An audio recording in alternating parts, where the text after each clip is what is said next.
¿Qué sucede cuando el horror no solo se queda en la pantalla, sino que se desliza en la vida real? La década de 1970 fue una época dorada para las películas aterradoras, y para algunos actores, los sustos no eran solo ficción. Los papeles se les metieron bajo la piel, los directores jugaban juegos mentales, y el lado oscuro de Hollywood se infiltraba en la realidad cotidiana.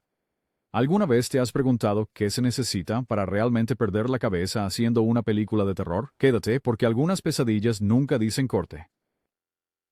Margot Kidder, Black Christmas, 1974. Margot Kidder nunca fue una típica reina del grito. Mucho antes de convertirse en Lois Lane de Superman, Kidder iluminó el clásico de culto Black Christmas con una energía salvaje que era imposible de ignorar. Pero el verdadero drama comenzó una vez que las cámaras dejaron de rodar. Debajo de ese exterior audaz, Kidder estaba librando batallas que nadie más podía ver.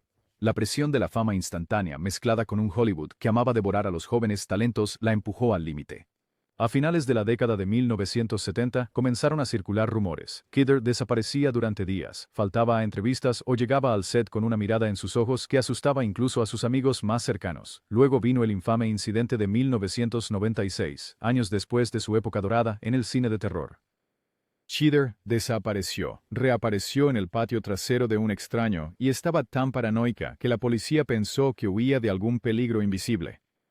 Resulta que no era un papel, había estado luchando contra un trastorno bipolar no diagnosticado durante años, con episodios que la dejaban confundida, asustada y desesperada. Pero Margot Kidder nunca dejó que Hollywood escribiera su final, luchó, se convirtió en defensora de la salud mental y enfrentó sus demonios de frente. Aún así, para una generación de fanáticos del horror, la pregunta persiste, ¿el verdadero susto estaba en la pantalla o detrás de las cámaras? Linda Blair, El exorcista, 1973. Linda Blair tenía solo 14 años cuando se convirtió en el rostro del terror puro en El exorcista. Interpretar a Regan, la niña poseída por un demonio, no fue solo un papel, fue una prueba. Los cineastas no se contuvieron. Habitaciones frías, maquillaje agotador y repeticiones implacables dejaron a Blair magullada, golpeada y emocionalmente agotada.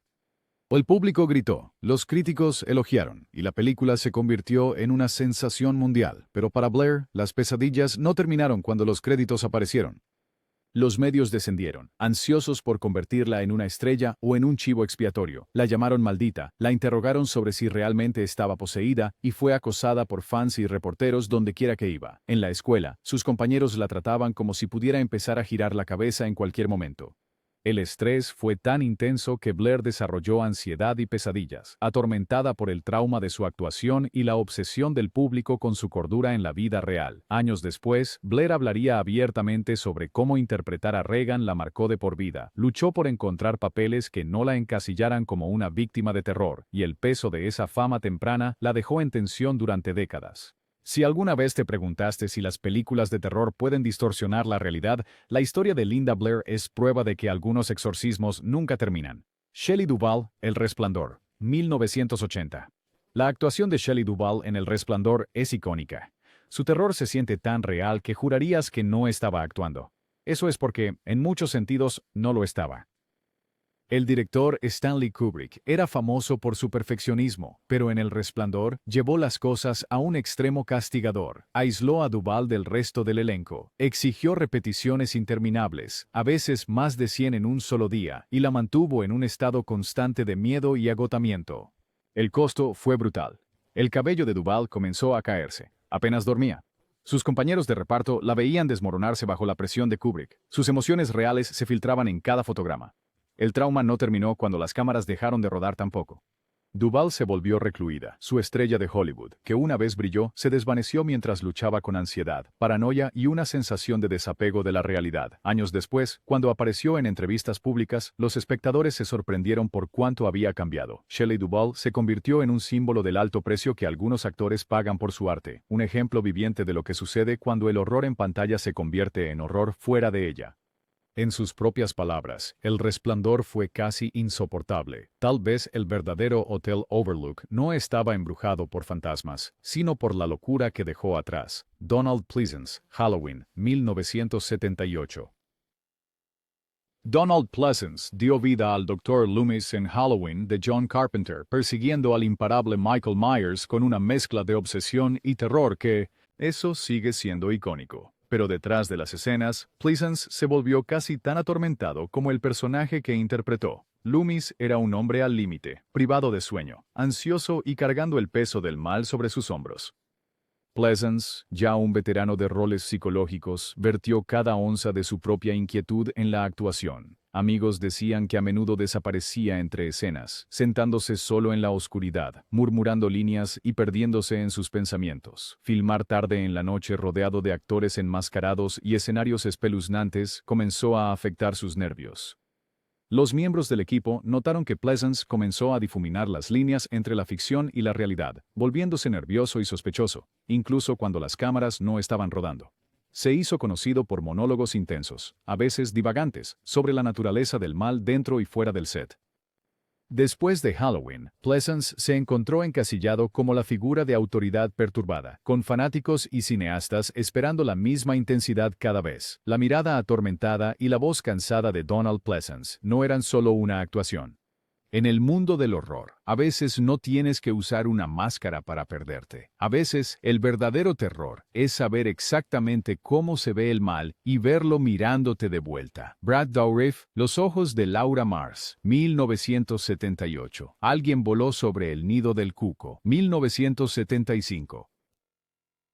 Brad Dourif forjó una carrera interpretando almas atormentadas, y la línea entre sus papeles y la vida real a veces se desdibujaba de maneras inquietantes. Primero llamó la atención como el sensible y tartamudo Billy Bibbit en Alguien voló sobre el nido del cuco, un papel tan emocionalmente agotador, que Dourif admitió más tarde que le costó dejarlo atrás. Para cuando interpretó a Tommy Ludlow en Los ojos de Laura Mars, su reputación por su intensidad se había extendido por todo Hollywood. Dourif no solo actuaba, habitaba a sus personajes, a menudo hasta el punto de la obsesión. Amigos y directores notaron cómo se sumía en estados de ánimo aislados y retraídos durante los rodajes, apenas hablando con nadie fuera de cámara. Para Dourif, meterse en la mente de un personaje perturbado significaba vivir allí durante semanas o meses. Después de que las cámaras se detenían, a veces se sentía desorientado y mentalmente exhausto, necesitando semanas para sacudirse la oscuridad. No solo los directores lo notaron. Los fanáticos percibieron la mirada atormentada en sus ojos, la sensación de que Dourif llevaba algo pesado de un papel a otro, aunque nunca tuvo un colapso público. Los conocedores susurraban que siempre estaba al borde, llevando la actuación de método a lugares a los que la mayoría de la gente no se atrevería. Para Brad Dourif, el horror era más que solo un género. Era un estado mental, y a veces se volvía un poco demasiado real. Jack Nicholson, El Resplandor, 1980. Jack Nicholson no solo interpretó la locura, prácticamente la redefinió. Cuando asumió el papel de Jack Torrance en El Resplandor, se sumergió de lleno en la mente de un hombre desmoronándose. Nicholson se aisló del resto del elenco, mantenía horarios extraños e incluso llevaba consigo los diálogos de su personaje, murmurando líneas en medio de la noche. Stanley Kubrick lo animó a permanecer en este oscuro estado mental, y Nicholson no se contuvo. El elenco y el equipo recordaban los ojos salvajes de Nicholson y su energía impredecible. Hubo días en que la gente en el set realmente se preguntaba dónde terminaba Jack el actor y comenzaba Jack el loco.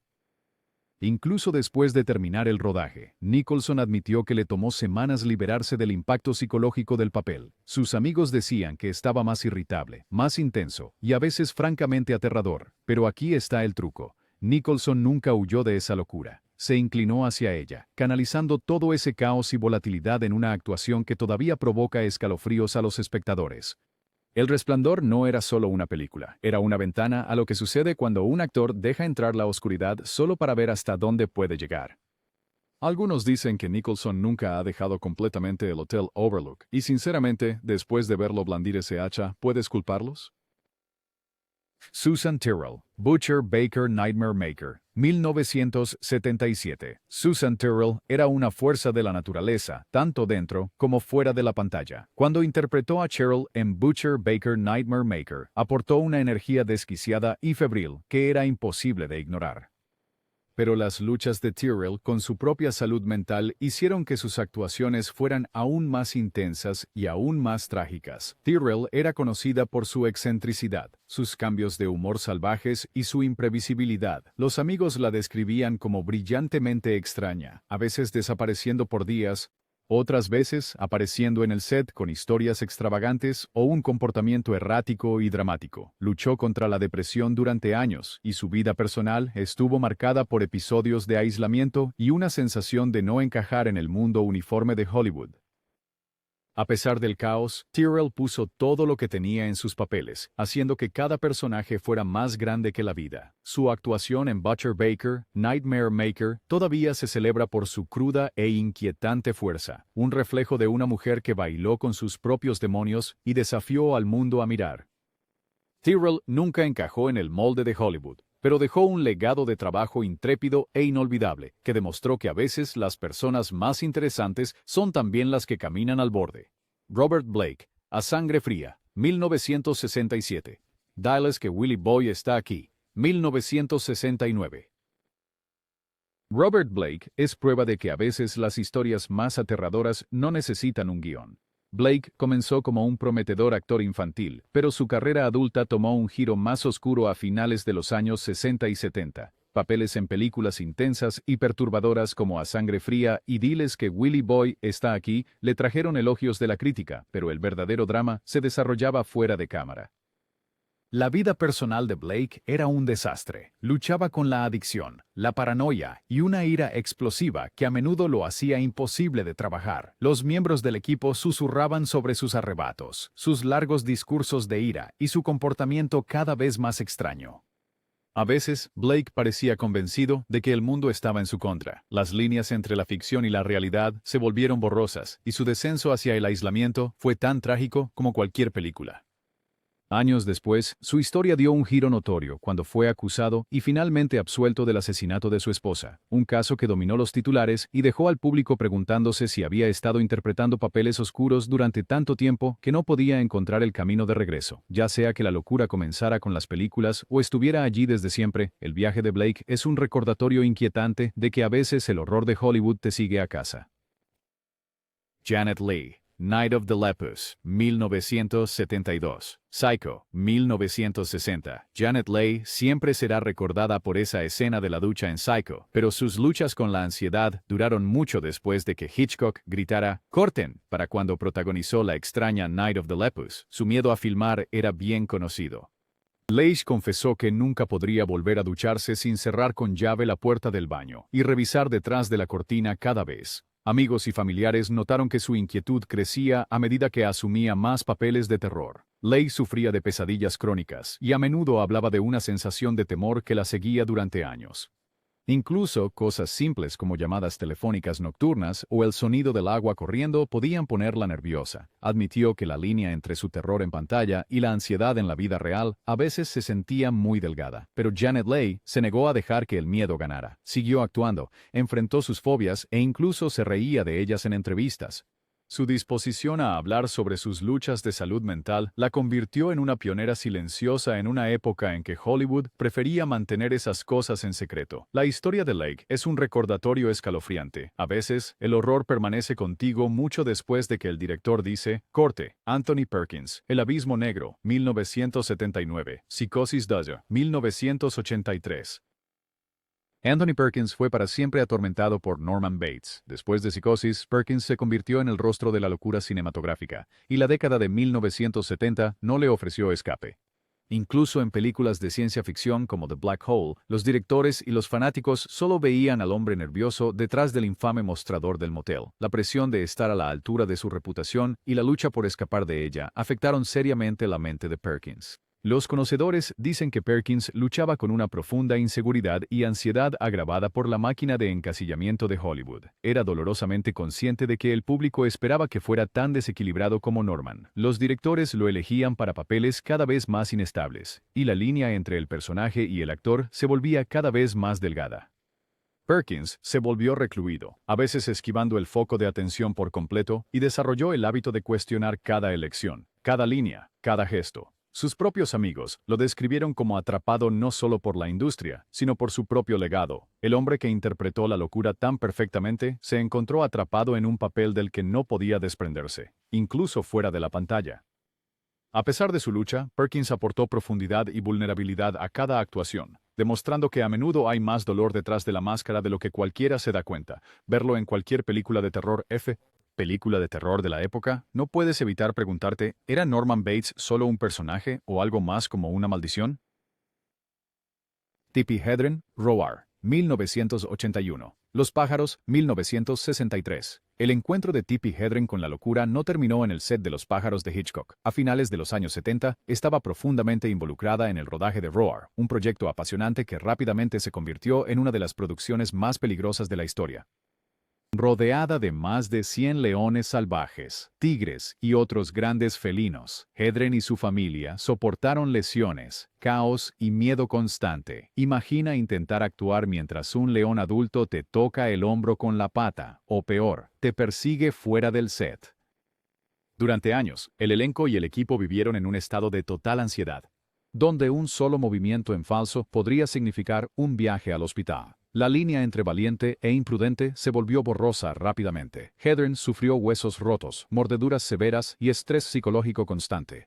Más tarde admitió que Roar la llevó al borde. Se despertaba por la noche esperando ver animales salvajes en su dormitorio. Incluso después de terminar la filmación, fue acosada por recuerdos y un nerviosismo tembloroso que no la dejaba. Sin embargo, nunca renunció a los animales ni a su sueño salvaje, convirtiendo su hogar en un santuario para gatos rescatados. La historia de Tippi Hedren demuestra que a veces el mayor horror proviene de un guión que uno mismo escribe. Hollywood la llamó loca, pero ella fue lo suficientemente valiente como para enfrentarse a la bestia y dejar que la siguiera a casa. David Hess, La última casa a la izquierda, 1972. David Hess no solo interpretó a villanos, los encarnó. Su papel como Krug en La última casa a la izquierda todavía se considera una de las actuaciones más escalofriantes en el horror, pero el costo psicológico de dar vida a tal maldad fue alto. Hess se identificó tanto con la brutalidad y la amenaza que le costó encontrar papeles que no involucraran tormento o violencia. El público y, a veces, incluso sus compañeros de reparto admitieron tenerle miedo fuera de la pantalla. Hess era conocido por su intensidad, permaneciendo en el personaje mucho después de que el director gritara «corte». Algunos colegas susurraban que no podía apagarlo por completo. Su humor y personalidad cambiaban drásticamente mientras intentaba deshacerse de la oscuridad. El costo emocional llevó a luchas con las relaciones y periodos de aislamiento. Más tarde, Hess bromeaba diciendo que no podía salir a comprar víveres sin que alguien lo reconociera y cruzara la calle. A pesar de su reputación, Hess era elocuente sobre los peligros de sumergirse demasiado en roles oscuros. Se convirtió en un habitual en las convenciones de terror, explicando a menudo que la parte más aterradora de su trabajo no estaba en la pantalla, sino en lo que quedaba después. El legado de Hess es una advertencia para cualquiera que piense que el terror es solo ficción. A veces, la verdadera pesadilla es lo que te llevas a casa. William Marshall, Blackula, Scream de 1972-1973. William Marshall convirtió a Blackula de un papel de explotación desechable en un poderoso e inolvidable ícono del horror como el príncipe africano condenado convertido en vampiro. Marshall no solo llevaba una capa y colmillos, aportó un nivel de intensidad shakespeariana al papel, pero interpretar a Blackula no fue solo diversión y exageración. Marshall insistió en inyectar al personaje una auténtica tragedia y gravedad, lo que significaba vivir dentro de la tristeza del monstruo día tras día. Los miembros del equipo notaron que Marshall se apartaba solo por largos periodos, caminando por el set y practicando sus líneas con una voz profunda y triste. Se obsesionó con lograr cada matiz emocional correctamente, a veces perdiendo el sueño y aislándose para mantenerse en el personaje. La presión constante de dar profundidad a un papel que todos los demás veían como una broma pesaba mucho sobre él. Fuera de la pantalla, amigos dijeron que le costaba dejar atrás el desamor y la furia de Blácula, especialmente cuando las películas se convirtieron en éxitos de culto y era reconocido en todas partes como el vampiro atormentado. El legado de Marshall es más que solo un par de colmillos afilados. Demostró que incluso los papeles de terror más improbables pueden profundizar en la psique de un actor. Cuando ves el dolor y la rabia de Blácula, estás viendo a un hombre que realmente se entregó a la oscuridad, y a veces lo seguía hasta su hogar. Piper Laurie, Carrie, 1976. El papel de Piper Laurie como Margaret White en Carrie está grabado en la historia del horror. Una madre tan enloquecida que hizo que los espectadores se estremecieran en sus asientos. Lo que la mayoría de la gente no sabe es que Laurie casi se aleja del guión, pensando que era una especie de comedia oscura. Una vez que entendió el papel, se sumergió de lleno, aportando un ferocidad que era tan perturbadora como brillante. La experiencia la cambió. Laurie admitió más tarde que interpretar a Margaret requirió que canalizara sus miedos y ansiedades más profundos, y la dejó sintiéndose agotada y vulnerable. Se aisló durante el rodaje, repasando líneas y acumulando una especie de energía nerviosa que se desbordaba en cada escena. Los miembros del equipo notaron que su estado de ánimo cambiaba drásticamente de bromas alegres a momentos intensos y llorosos, a veces en el transcurso de unos pocos minutos. Después de la filmación, Laurie se alejó de la actuación, diciendo que el costo emocional la hizo cuestionar su propia cordura. Habló sobre tener problemas para dormir y cómo la fe salvaje y la violencia del personaje se quedaron con ella mucho después de que las cámaras se detuvieran. La actuación de Piper Laurie demostró que, a veces, los monstruos más aterradores no están en la página. Son los que los actores traen a la vida pieza por pieza hasta que es imposible separar la realidad de la ficción. Veronica Cartwright, Invasion of the Body Snatchers, 1978. Alien, 1979. El grito de Veronica Cartwright es legendario, pero también lo es el precio que pagó por ello. A finales de los años 70, Cartwright se encontró encasillada como la víctima definitiva de películas de terror, protagonizando filmes como Invasion of the Body Snatchers y Alien. Su reacción durante la escena del estallido del pecho en Alien es legendaria en el cine. Ridley Scott no le dijo exactamente lo que sucedería, por lo que su pánico fue crudo, real e inolvidable. Cartwright describió más tarde cómo filmar esas escenas intensas la dejó nerviosa, ansiosa y atormentada por pesadillas. Tenía problemas para dormir, repitiendo el caos en su mente y despertándose convencida de que algo se arrastraba bajo su piel. Los directores y compañeros de reparto notaron que después de rodajes especialmente traumáticos, se retiraba y permanecía en silencio durante horas, casi como si estuviera tratando de recuperar su propia mente. Ha hablado abiertamente sobre cómo los papeles de terror afectaron su salud mental, haciéndola desconfiar de los espacios oscuros e incluso de los ruidos cotidianos. Los fanáticos podrían verla como una reina del grito, pero detrás de cámaras, Cartwright siempre estaba luchando por sacudirse el terror. Su historia es un recordatorio. En el horror, a veces los gritos no paran cuando las cámaras lo hacen. A veces, lo más aterrador no es lo que está en pantalla, es lo cerca que está de cambiarte para siempre. Entonces, ¿cuál es el verdadero costo de dar vida a las pesadillas? En la década de 1970, estos actores demostraron que el horror puede salir de la pantalla y hundir sus garras profundamente en la realidad. Los papeles, la fama y el miedo se mezclan cuando vives al límite. ¿Qué historia te impactó más? Deja tus pensamientos en los comentarios, dale al botón de suscribirse y comparte esto con tus compañeros fanáticos del horror. Después de todo, la línea entre actuar y la locura es más delgada de lo que piensas.